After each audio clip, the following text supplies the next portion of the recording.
Hola, ¿qué tal? Les habla Javier Escamilla y les doy la bienvenida a esta serie de estudios de la Palabra de Dios.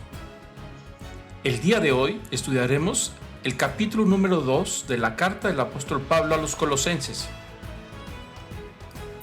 En este capítulo, el apóstol Pablo expresa su gran preocupación por los recién convertidos cristianos en la ciudad de Colosas.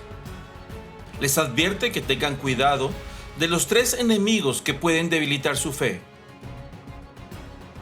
las vanas filosofías, el misticismo religioso y el legalismo.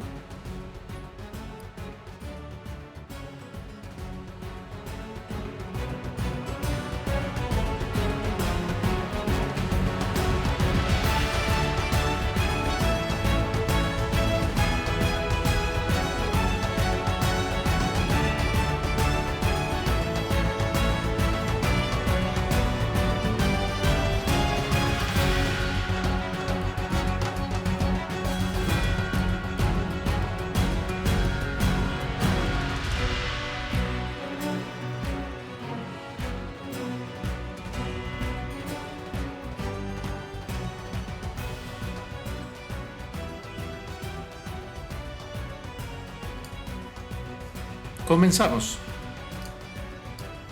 El tema que vamos a ver hoy es un tema sobre la fe, sobre la estabilidad de la fe, la seguridad de la fe en un mundo en que nos tambaleamos, en un mundo que vivimos o nos ha tocado vivir con tantas propuestas, tantas invitaciones, tantas ideas, modas, tendencias acerca de lo que es la fe, de lo que creer, en qué creer.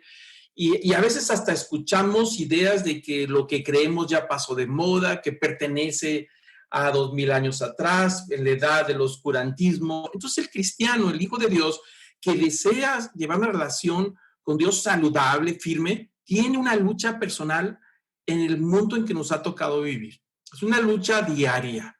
La fe se tambalea, se cuestiona y podemos caer en ciertas momentos de duda. Y así le pasó al pueblo de Israel. En el año 650 antes de Cristo, estaba luchando entre varias ideas y varias opiniones.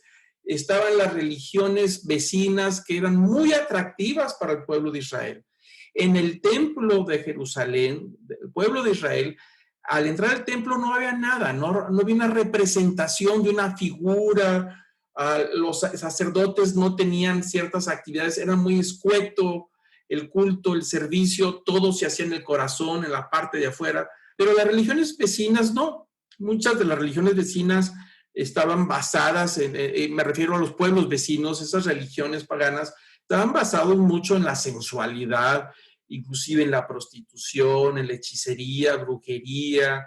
Entonces era muy atractivo para las personas, y el pueblo de Israel luchaba en ciertos momentos, batallaba con su fe, y Dios manda al profeta Jeremías para poder invitar al pueblo de Israel a que se estabilice, a que estabilice la fe. Y dice ahí el pasaje en Jeremías 18, versículo 15, dice: pues bien, mi pueblo me ha olvidado. Y cuando dice mi pueblo, es decir, la relación que yo tengo con este pueblo. Hicimos un pacto, entramos en una relación, yo soy su Dios, ellos serán mi pueblo, yo me encargo de cuidarlos, de bendecirlos, ellos se encargan solamente de rendirme culto a mí. Bueno, ellos me han olvidado, dice el Señor.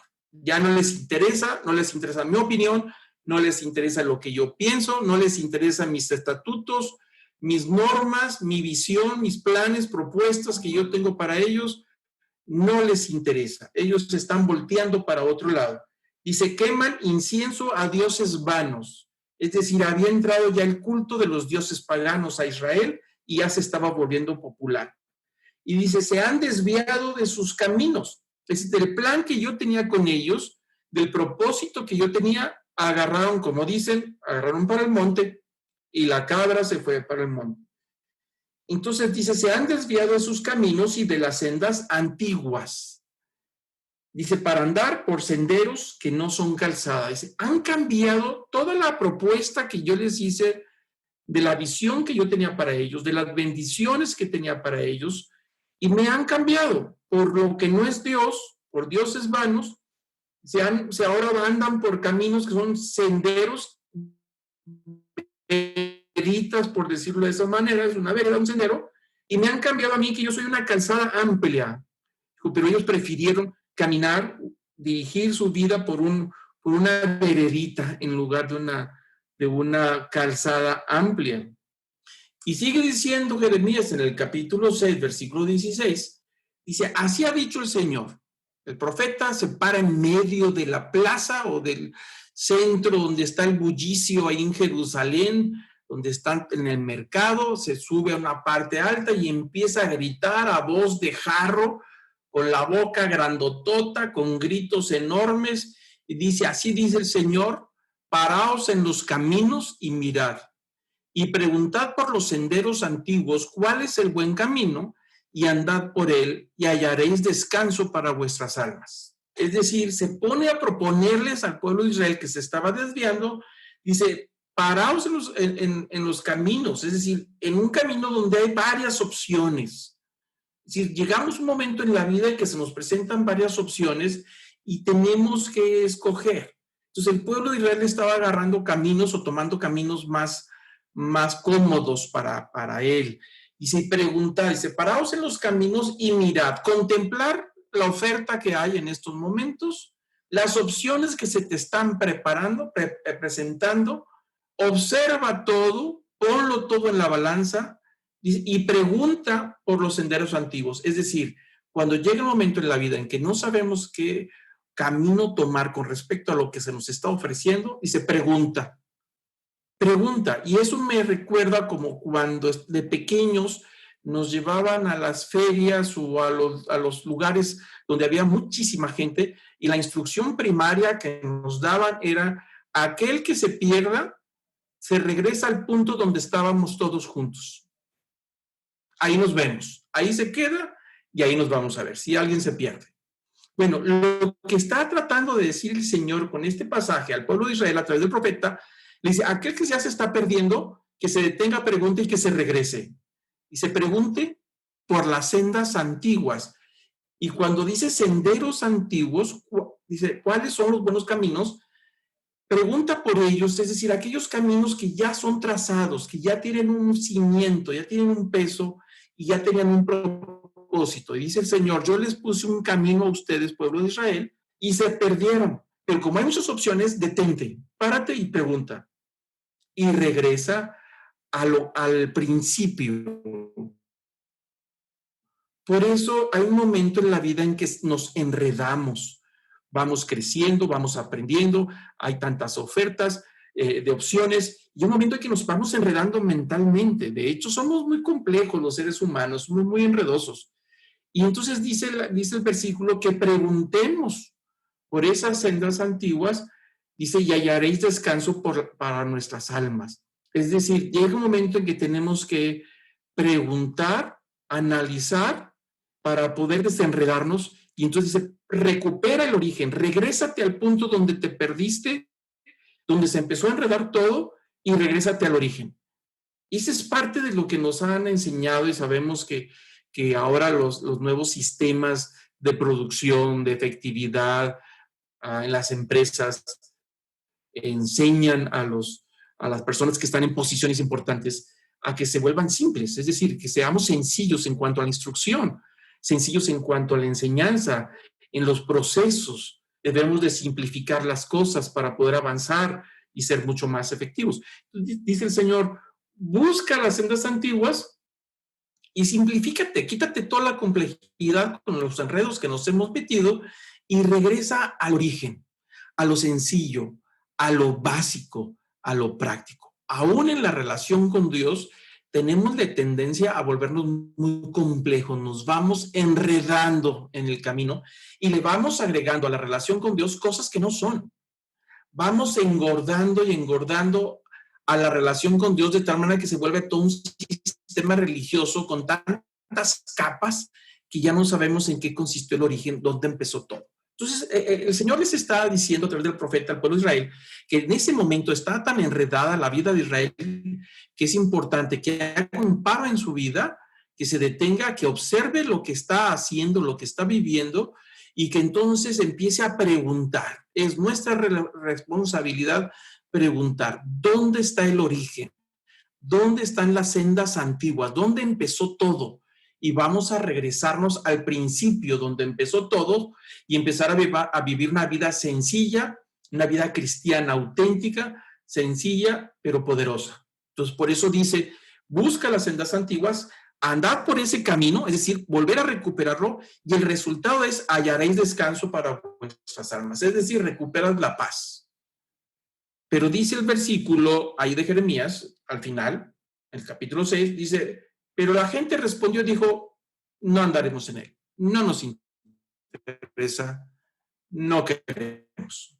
Pero bueno, ese era un problema del pueblo de Israel que finalmente se resolvió con las décadas posteriormente, con un trato que Dios le dio al pueblo de Israel y se recuperó. Pero nos sirve a nosotros como base para poder entender lo que el apóstol Pablo está tratando de decirles a los cristianos que viven en Colosas. En ese capítulo 2 empieza a darles unas instrucciones muy importantes que vamos a analizar este capítulo y les empieza a decir desde el versículo 1. Les dice, porque quiero que sepáis qué gran lucha tengo por vosotros y por los que están en la Odisea y por todos los que no me han visto en persona. Él inicia el capítulo número 2 exponiendo una gran preocupación a estos cristianos que vivían en Colosas y les dice, estoy muy preocupado por ustedes. Así de sencillo. Estoy muy preocupado por ustedes y también estoy preocupado por los cristianos que viven en la ciudad de la Odisea, porque muchos de ellos ni siquiera me han visto, he escuchado el evangelio y a mí no me conocen. Pero estoy preocupado porque están tomando otros caminos, están revolviendo, están tomando los principios básicos de la fe cristiana y las están chalpaqueando con costumbres, con ideas, con religiones paganas, y estoy preocupado por ellos. Pero muy preocupado, es lo que les está diciendo el apóstol Pablo. Con eso inicia el capítulo. Y podemos ver ahí el mapa donde está la iglesia de Colosas y en un recuadro azul se ve la ciudad de la Odisea. La ciudad de la Odisea es una ciudad grande, hay una iglesia grande en Apocalipsis, inicia el Apocalipsis dirigiendo un mensaje a las 7 iglesias de Asia. Y una de esas 7 iglesias importantes, una de esas es la Odisea, cerquita o cerca de Colosas, donde escribe esta carta el apóstol Pablo. Dice, estoy preocupado por los cristianos de Colosas. Y bueno, tenía razón en preocuparse por lo que se escribe en el libro de Apocalipsis. Podemos saber cómo eran los cristianos ahí en Colosas. Es decir, ellos tomaron la fe en el Señor auténticamente, de corazón, pero algo pasó en el proceso, en el camino, que esa fe no maduró y se fue revolviendo, se fue diluyendo. Y por eso escribe en el libro de Apocalipsis, nos da una descripción de estos cristianos que viven en Colosas. Dice el Apocalipsis capítulo 3, versículo 14 al 16, dice el mensaje, dice el versículo 14, dice, escribe al ángel de la iglesia de la Odisea. Es decir, a los cristianos que están en la Odisea, cuando escribe el Apocalipsis el apóstol Juan, el Señor le dice, escribe esto a estos cristianos. Dice, el amén y el testigo fiel y verdadero, el principio de la creación de Dios, dice esto, o sea, refiriéndose a Jesús, está a punto de dar un mensaje a estos cristianos. Dice el versículo 15, yo conozco tus obras, que ni eres frío ni caliente. Ojalá fueras frío o caliente. Así que puesto que eres tibio y no frío ni caliente, te vomitaré de mi boca. Ese es un mensaje muy duro, muy pesado, es muy estricto. Es un mensaje en el libro de Apocalipsis que le mandan a los cristianos que están en la Odisea. Y empieza diciendo, para saber cómo eran ellos, dice, yo conozco tus obras, dice, sé que eres muy buena gente, eres muy buena persona y ayudas a los demás y te portas bien con otros, tienes una buena apariencia, una buena imagen. Dice, pero he notado que a veces eres muy frío y luego eres muy caliente. A veces tienes una fe muy activa y luego a veces tienes una fe muy fría. Es decir, tu relación conmigo depende de las circunstancias y de las situaciones. Te va mal y tu fe se empieza a calentar para buscarme. Y te va bien y te enfrías. Ya no quieres saber nada de mí. Dice, entonces no te defines, porque crees, pero no crees. Dices que crees, pero no practicas. Entonces está en un hilo entre sí y el no. Por eso dice, sé, conozco tus obras, pero eres frío, pero no, perdón, dice que ni eres frío ni caliente. O sea, no sé cómo definirte qué tipo de cristiano eres, dice ahí. Ojalá fueras frío o caliente. Es decir, preferiría mejor que te definieras. Prefiero que seas frío, es decir, que no te intereses por mí, o que seas caliente, que te acerques mucho a mí. Pero el término medio, la tibieza no funciona conmigo, dice el Señor. Y hace el ejemplo, toma el ejemplo de cuando un alimento entra a nuestro cuerpo que viene ya echado a perder, algo viene echado a perder, y cuando llega a nuestro estómago, el mismo cuerpo detecta que algo está echado a perder y lo expulsa, lo regresa a través del vómito. ¿Por qué sucede eso? Para proteger el cuerpo de una infección. El vómito es resultado de algo que ingerimos que está en mal estado y no nos dimos cuenta. Pero no nos dimos cuenta porque tiene buen sabor, porque tiene buena apariencia, pero venía disfrazado, algo adentro estaba mal. Pero el cuerpo lo detecta y lo regresa. Entonces dice el Señor, yo me doy cuenta que algo no está bien contigo y tienes una vida cristiana media tibia. Tienes que cuidar la fe. Alimenta tu fe con un alimento saludable, pero no quiero que seas caliente, ni quiero que, digo, no quiero que seas tibio, o defínete, o eres frío o eres caliente, o crees o no crees, pero no puedes llevar una vida cristiana a medias. Es semejante como cuando vemos los aves que están en los cables de la corriente eléctrica, en esas torres de electricidad, y los vemos parados en los cables de alta tensión y no les pasa nada. Pero si extienden una pata al cable que está enseguida, ahí ya tenemos pollo frito. Empieza el chispazo. Bueno, la vida del cristiano así es. Nosotros no podemos tener un pie en las prácticas que Dios no quiere para el cristiano y otro pie dentro de la vida cristiana, para ver cuál de los dos se mueve mejor. Bueno, eso se llama tibieza. Y dice el Señor a los cristianos de la Odisea que vivían de esa manera porque iban a la iglesia y sí leían la escritura, pero practicaban la vida que llevan todo el mundo pagano, mezclaban las cosas. Entonces dice, prefiero mejor que te definas, porque los tibios yo los rechazo, no hay cabida conmigo. Este es el mensaje que les da a los de la Odisea. El apóstol Pablo inicia el capítulo 2 iniciando de esa manera. Dice, pero estoy preocupado, dice el versículo 1, le dice a los cristianos de Colosas, estoy preocupado por vosotros y por los que están en la Odisea y por todos los que no me han visto en persona. Es decir, me preocupa que estén tomando caminos equivocados y que la fe no se esté afirmando en los principios básicos de Dios.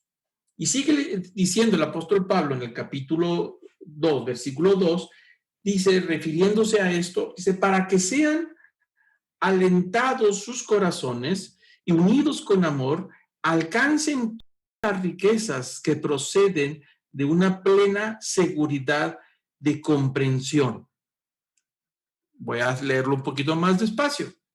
El apóstol Pablo está preocupado y dice el versículo 2 que él quiere que ellos sean alentados, se animen en sus corazones, se mantengan unidos para que juntos alcancen la riqueza y esa riqueza procede de una plena seguridad de comprensión. Es decir, la riqueza espiritual que dice el apóstol Pablo llega al momento en que están animados en su corazón, animan su fe, unidos con otros cristianos, y entonces logran una plena comprensión, una seguridad que está basada en la comprensión del reino de Dios y que resulta en un verdadero conocimiento del misterio de Dios.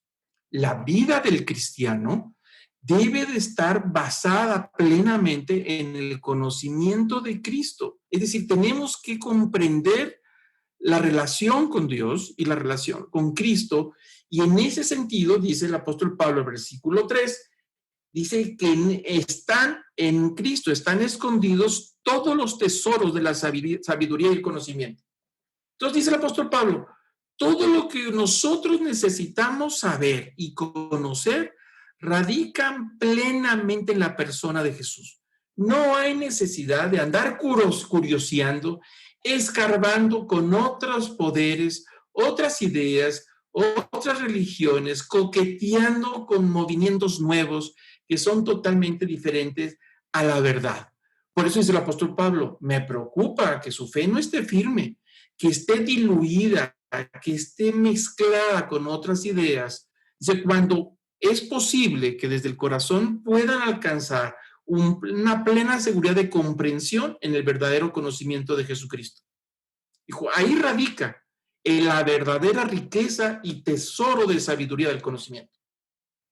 Porque en aquellos tiempos había movimientos que todavía existen hasta nuestros días, movimientos que se llamaban movimientos gnósticos o religiones gnósticas. Basaban su atracción para que la gente los siguiera en base de que ellos decían que tenían un conocimiento especial que nadie tenía, nada más ellos.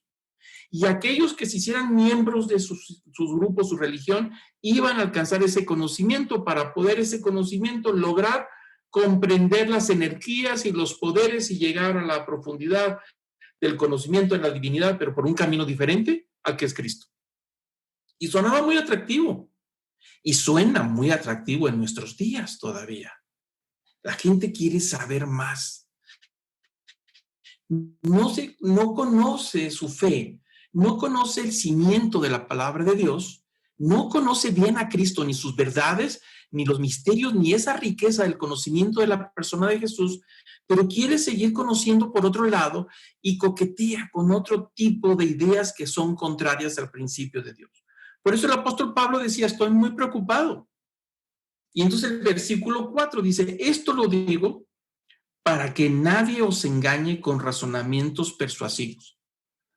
Dice, quiero que ustedes estén firmes en la fe para que no se dejen engañar con ideas de mucha persuasión, es decir, ideas muy atractivas. Son ideas que suenan bien, ideas que nos cautivan y nos enganchan, pero que no tienen fundamento ni están basados en el conocimiento de Jesucristo. Entonces el apóstol Pablo, a mí me preocupa porque viven en un mundo grecorromano donde las religiones son muy atractivas. Pues me preocupa que sean embaucados y enredados con esas ideas si no tienen un cimiento firme. Dice, busquen al Señor, conozcan al Señor Jesús, conozcan su enseñanza, su misterio, los tesoros del conocimiento que radican en Él, para que ustedes estén firmes y no se dejen engañar cuando venga la opción y la oferta que se va a presentar. Y que puedan decir que no. Entonces dice el versículo 5, dijo, porque aunque estoy ausente en el cuerpo, es decir, le dice a estos cristianos que aunque no lo ven a él, sin embargo estoy con vosotros en espíritu, regocijándome al ver vuestra disciplina y la estabilidad de vuestra fe en Cristo. Aunque estaba preocupado por los colosenses que son disciplinados, por otro lado le preocupa que puedan perder la fe, que no vayan avanzando y que no vayan a madurar su fe. Y sigue diciendo el apóstol Pablo, versículo 6, por tanto, de la manera que recibiste a Cristo Jesús en el Señor, así andad en él. Es decir, en la manera en que nos encontramos con Jesús, con Jesucristo, la primera vez que pudimos fundamentar una fe en él para salvación, en ese encuentro que nos entusiasmamos del principio, dijo así, andad en él, con confianza, con seguridad y con fe. Y luego dice el versículo 7, firmemente arraigados y edificados en él y confirmados vuestra fe, tal como fuiste instruidos, rebosando de gratitud. Y él empieza a establecer 3 puntos importantes en el versículo 6 y 7 para todo cristiano. Todos los que nos decimos cristianos debemos tener estos puntos bien claros. Número 1, tenemos que tener claro que nuestra vida es andar en él. Es decir, ¿cómo está dirigiéndose nuestra vida? Él es la vida y cuando dice andar en él, el progreso de nuestra vida, el desarrollo de nuestra vida, la prosperidad, el avance hacia dónde vamos, dice, debe de ser en él, dirigido por él. Por eso Jesús dijo en una ocasión, yo soy el camino, soy la verdad y soy la vida. Dice, yo soy el camino por el cual tú debes de andar. Entonces, todo cristiano que se dice hijo de Dios debe de andar en él, en Cristo. El segundo punto es que debe de estar arraigado, dice el versículo 7. arraigado en Él, en Cristo. Cuando se refiere a arraigado, está hablando de raíces, es decir, bien cimentado. Tiene perfectamente engrapado, si lo queremos de esa manera. Es decir, al momento que está enraizado en Él, sus raíces llegan a la profundidad y toma el alimento y el nutriente saludable que viene de Él. La pregunta clave aquí es, ¿nosotros somos lo que pensamos? Dice Jesús, tal es el pensamiento o tal es el corazón, así es Él. Es decir, somos lo que hay dentro de nosotros. Somos lo que nos alimenta. El alimento que recibimos se va convirtiendo en nuestra persona. De ahí absorbemos nuestra personalidad, nuestros rasgos, lo que creemos, lo que hacemos, lo que decimos, de lo que actuamos. Todo lo que se ve afuera en la vida diaria tiene que ver con el interior, es decir, está conectado hacia el interior. Si yo empiezo a meter un alimento intoxicado a mi vida espiritual, es muy probable que esté intoxicado en mis hechos y en mis actos y en mi persona. A veces nos hemos topado, o me he topado con personas que de repente van manejando ahí por las avenidas complicadas y en el estrés de las 2, 3 de la tarde con el calorón del verano de aquí del norte del país, en esa desesperación, y alguien se atraviesa y se pone adelante de él y entonces en ese enojo salta una mala palabra y dice, ay, perdón, se me salió. Entonces la pregunta no es que nos debemos de hacer, no es que se haya salido, es que ¿qué estaba haciendo adentro? Es decir, sacó lo que estaba adentro. Esa es la sorpresa. Cuando nosotros en los tiempos de crisis sacamos esto, es porque es lo que tenemos adentro. Es en los tiempos de crisis que sale el verdadero yo. ¿Cómo reaccionamos? ¿Cómo trato con la ansiedad? ¿Cómo estoy tratando con la depresión, con los temores y las inseguridades cuando vienen las crisis? En la manera en que yo trato con eso, esa es mi persona, ese soy yo. Sale de mí lo que yo tengo dentro. Por eso la pregunta no es, perdón, se me salió. No, es que ¿qué estaba haciendo adentro ese tipo de palabras? ¿No? Ese tipo de ideas que salieron. Cuando yo tengo una discusión con alguien y pierdo el control y empiezo una sarta de palabras, soltar unas palabras que lastiman y hieren, eso es lo que tengo dentro. Por eso dice el apóstol Pablo que es muy importante que nosotros tengamos claro en qué estamos arraigados. Cuando dice arraigados, habla de una raíz que día y noche está absorbiendo los nutrientes para su vida. Y dice el apóstol Pablo, yo deseo que estemos arraigados en Jesucristo para que día y noche chupemos de Él los nutrientes que van forjando nuestra vida diaria, lo que sale de nosotros. Nosotros cambiamos tarde o temprano cuando el nutriente espiritual llega a la profundidad de nuestro ser. A veces cambiamos en nuestra vida porque nos conviene, y nos conviene cambiar, porque si no cambio, pierdo un ser querido, pierdo un empleo, pierdo una amistad. Entonces me siento forzado a cambiar.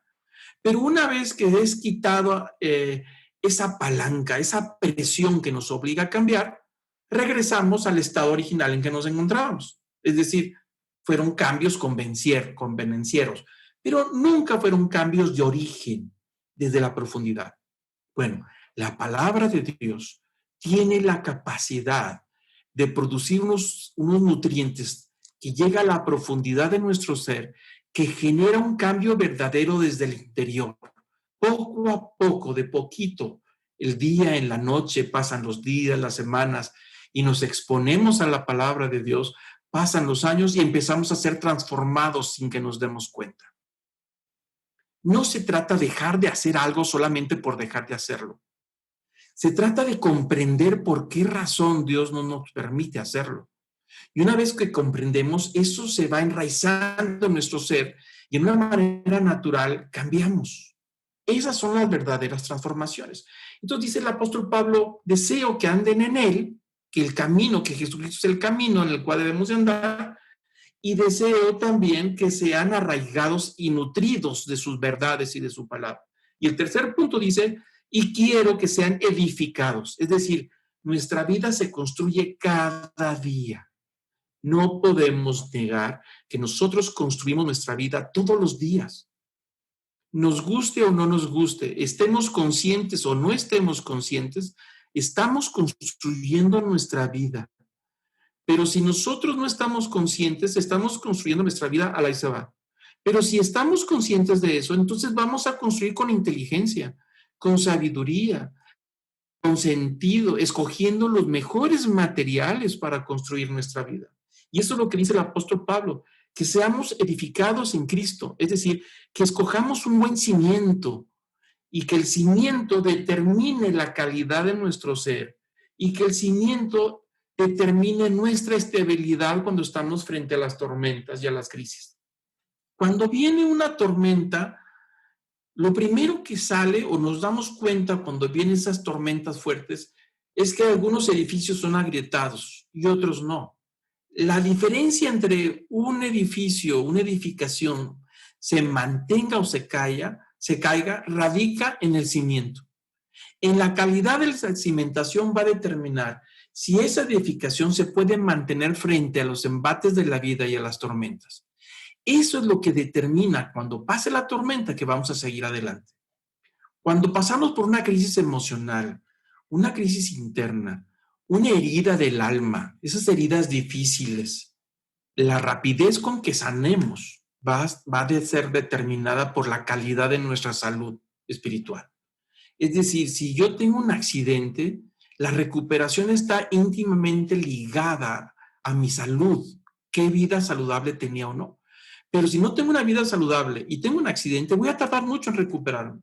Entonces dice el apóstol Pablo que la vida que nosotros vivimos cada día y enfrentar los problemas, las crisis emocionales, las depresiones, que todos estamos expuestos, las dudas, las inseguridades, los problemas que vienen de afuera, que ni siquiera buscamos nosotros, alguien que no nos avisa y nos llega un problema de la noche a la mañana sin avisar y que tenemos que enfrentar y que nos deja heridos o lastimados, dice, la recuperación va a depender del cimiento, va a depender de la calidad de la salud espiritual de la persona. La estabilidad depende de ser edificados en él o no. Es algo que es muy claro, dice el apóstol Pablo en el versículo 8, y nos da 3 consejos o algunos consejos para poder determinar esta calidad de vida de la que está hablando. Dice el apóstol Pablo en el versículo 8, mirad que nadie os haga cautivos por medio de filosofía y vanas sutilezas. Entonces el apóstol Pablo está tratando de decir 3 cosas deseo para ustedes. Andad en Cristo, el camino que debemos vivir es Él, estar totalmente nutridos y arraigados en su persona, sus enseñanzas, y tercero, estar cimentados en Él.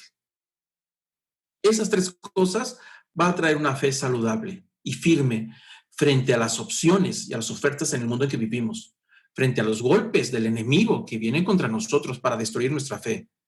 Pues esas son 3 cosas que debemos de mantener.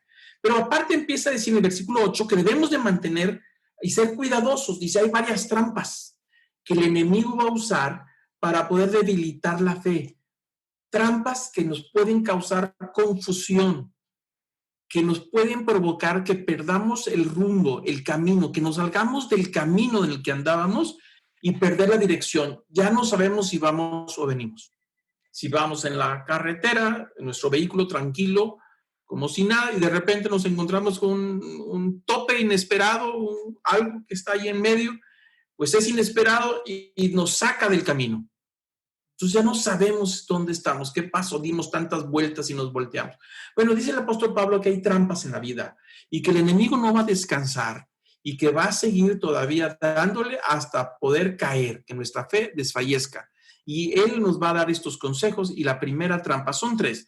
La primera trampa dice, pónganse muy abusados, que nadie los engañe. Que nadie los engañe con vanas filosofías.